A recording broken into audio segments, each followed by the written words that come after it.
Shalom, que Dios te bendiga muchísimo. Soy la evangelista del Señor Fausta Vivan Osá del Ministerio Evangélico de la Colombe de Wiesbaden, aquí en Alemania. Mi querido amigo, como sabes, hacemos meditaciones para la gloria de Dios y ya hemos estado lanzando algunos vídeos por ahí de esta palabra tan poderosa y que no se entendió, ¿verdad? Que el Señor nos ayude a entender la palabra de Dios, que el Señor nos llene de su espíritu para que podamos discernir las cosas espirituales, porque aquí vamos a ver qué pasa, que Jesús les está hablando en espíritu y ellos están reaccionando en la carne. ¿Cuántas veces nos han estado hablando en espíritu y nosotros hemos estado reaccionando en la carne, mi querido amigo? Coge tu Biblia, vamos a leer el libro de Juan capítulo 6, versículos desde el 51 hasta el 53. Vamos a dejarlo hasta ahí porque el 54 es un pelín largo, lo vamos a dejar para meditarlo solos. O sea, para meditarlo solo. Una vez dicho esto, vamos a entrar a la meditación. Coge tu Biblia, leemos en la cobertura del Padre, del Hijo y del Espíritu Santo. Dice así el versículo 51. Yo soy el pan de vida que descendió del cielo. Si alguno comiere de este pan, vivirá para siempre. Y el pan que yo daré es mi carne, la cual yo daré por la vida del mundo. Palabra fuerte, palabra que tenemos que entender en espíritu, porque comer la carne, ¿verdad? Fuerte, que el Señor nos llene de sabiduría. ¿Por qué? Porque si no, vamos a ser como esta gente. Vamos a pasar a meditar este versículo bíblico. Vamos a ir meditando por partes, ¿vale? Vamos a ir por la primera parte. Dice, yo soy el pan que descendió del cielo. ¿Qué quiere decir esto?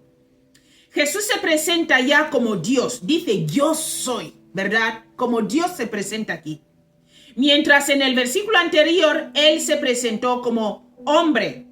Por lo tanto, Él es el Dios hombre. Jesucristo, mi querido amigo. Impresionante. Ahora vamos a pasar, si alguno comiere de este pan, vivirá para siempre. ¿Qué quiere decir eso? Mira, dice la misma cosa en el versículo anterior, por eso te invito a leer el capítulo completo. Pero de modo diferente. Ahí él dijo, y no muera, ¿verdad? Ahora él dice, vivirá para siempre. Este último que hemos dicho ahora es agregado al anterior. Mira, ejemplo, vamos a agregarlo, dice, y no muera y vivirá para siempre. Entonces queda así la frase, qué poderosa, ¿verdad? Y luego dice, y el pan que yo daré es mi carne, la cual yo daré por la vida del mundo. ¿Qué quiere decir esto? El pan que yo daré el pan que yo daré es mi carne. Fuerte, ¿verdad? Vamos a ir a entender qué quiere decir eso. Aquí se refiere a él, que se da en la cruz como un sacrificio, mi querido amigo, que garantizaría, este sacrificio garantizaría la salvación para todos los que creyeren, para que todos los que crean en él no se pierdan, mas tengan vida eterna. ¿Entiendes ahora la parte, verdad? Versículo 52. Vamos a leerlo y luego lo meditamos. Dice así. Entonces los judíos contendían entre sí diciendo, ¿cómo puede este darnos a comer su carne? ¿Cómo puede este darnos a comer su carne? Vamos ahí, vamos a meditar este versículo bíblico. Vamos a ir a la explicación. Dice, ahora vamos a ir, la primera parte dice, entonces los judíos contendían entre sí. Mi querido amigo, aquí presenta los resultados inevitables de la incredulidad que estaba en el corazón de estos hombres. No creían en Cristo, no creían en el Hijo de Dios, y aquí representa la incredulidad. Y luego dice, entonces los judíos contendían entre ellos. Entonces ya entiendes que representa la incredulidad que había en sus corazones.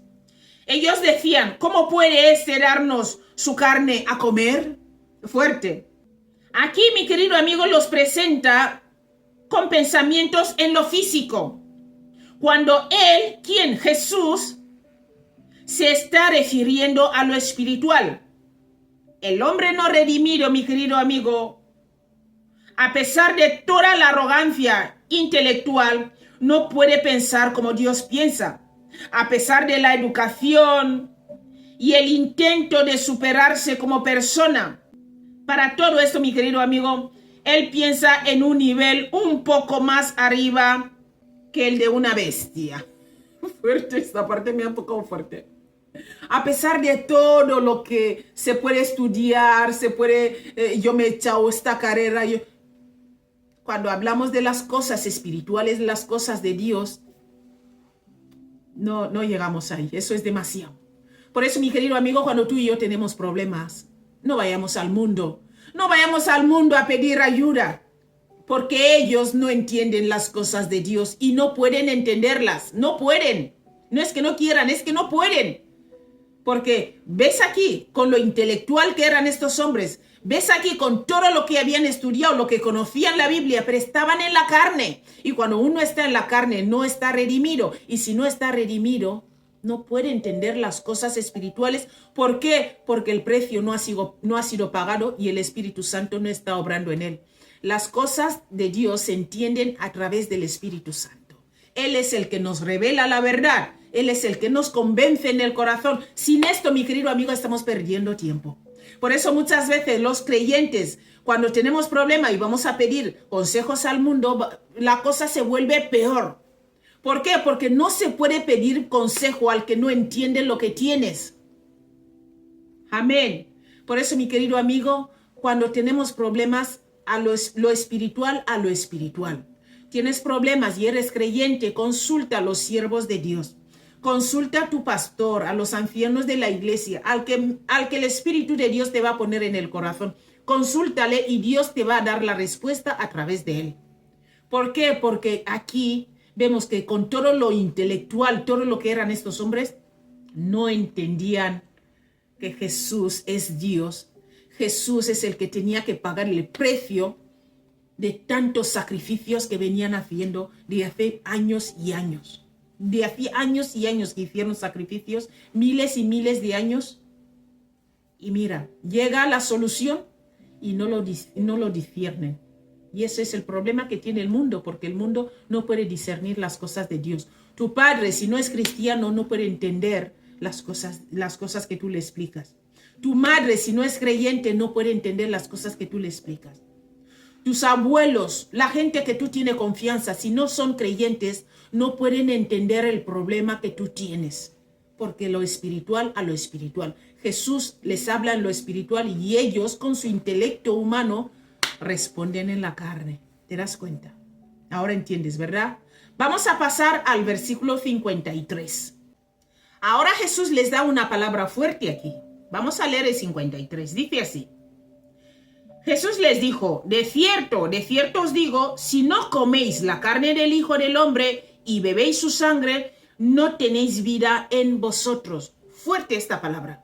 No tenéis vida en vosotros si no coméis mi carne y bebéis mi sangre, que soy el Hijo del Hombre, que soy el Hijo de Dios, que soy el que ha venido a pagar el precio de lo que no podéis pagar. Vuestros padres no pudieron pagar. Todos los sacrificios que hicieron no valieron para nada, porque el único sacrificio acepto delante de Dios es el sacrificio de Cristo. Por eso el cristiano, el creyente, tenemos que tener nuestros ojos puestos en la cruz, en Cristo y en la obra que Él hizo en la cruz. Vamos a pasar a meditar este versículo bíblico. En vez de ablandar o modificar esta doctrina aparentemente áspera, que ellos no entendían, les parecía, preguntaban, ¿cómo nos puede pedir esto? En vez de Jesús ablandarlo, mi querido amigo, Él la intensifica al declararla indispensable a la salvación. Si no coméis mi carne y bebéis mi sangre, no tenéis vida en vosotros. O sea, Jesús en vez de ablandar, por eso Dios no nos manda a ablandar las cosas. Dios nos manda a hablar su palabra, a predicar su palabra. Dios es amor, pero también es justo. Y si uno no está en Cristo, da igual como te llames, vas a ir a la perdición. El único camino a llegar a Dios es a través de Cristo. No podemos ablandar esto. Luego dice, si no comiereis la carne del Hijo del Hombre y bebiereis su sangre, no tendréis vida en vosotros. ¿Ves? Jesús lo dice. Mira, esta terminología se refiere a la cruz. Cristo se refería a la cruz para la salvación de la humanidad. para creer completamente en Él y lo que Él hizo por nosotros es lo que Él quiere decir aquí. Hay que creer completamente en Él y lo que Él hizo en la cruz. Es lo que Jesús les está diciendo aquí. Pero sin embargo, este versículo nos indica a qué grado de creer se refiere. Jesús se refiere a la cruz, que es el objeto, mi querido amigo, el objeto total de la creencia en Dios. Si fallamos en esto, no hay vida en nosotros. Si fallamos en creer en Cristo y la obra que Él hizo en la cruz, no hay vida en nosotros, mi querido amigo. Y esta es la palabra que te vengo a compartir hoy. No hay vida en nosotros si no está Cristo y la cruz. Si no ponemos nuestros ojos en Cristo y en la obra que Él hizo en la cruz, no hay vida en nosotros. Mi querido amigo, ya nos podemos olvidar. Nuestra vida viene con Cristo, recuerda. El apóstol Pablo dijo, ya no vivo yo, mas vive Cristo en mí. Entonces Cristo tiene que vivir en nosotros, porque si Cristo no vive en nosotros, mi querido amigo, ¿quién va a pagar el precio de este precio tan alto del pecado? ¿Quién lo va a hacer? Tu padre, tu madre, tu abuelo, el poderoso de tu familia, al que acudís siempre. Esto no puede pagar este precio. Las cosas de la tierra a lo terrenal, las cosas espirituales, que es la vida eterna, esto tenemos que prepararnos por ello. Tenemos que prepararnos para pasar a nuestra siguiente vida. Que Dios te bendiga muchísimo. Esta palabra poderosa es la que te he venido a compartir hoy. Espero que te sea de mucha bendición y hoy recibas al Señor Jesús como tu Señor y Salvador. ¿Cómo lo haces? Confesando tus pecados. Arrepiéntete, confiesa tus pecados y el Señor, la palabra dice que Él es fiel y justo para perdonarnos y limpiarnos de toda iniquidad. Hazlo sinceramente. Di, yo me arrepiento de no haber conocido esto antes. Me arrepiento de no haberte seguido antes. Perdóname, ven a vivir en mi corazón y sé mi Señor y Salvador. Y ayúdame a través de tu espíritu a conocerte más. Y vas a ver, mi querido amigo, que va a empezar una obra maravillosa en tu vida. Que Dios te bendiga mucho. Espero que lo hagas. Y nos vemos mañana. Hasta luego.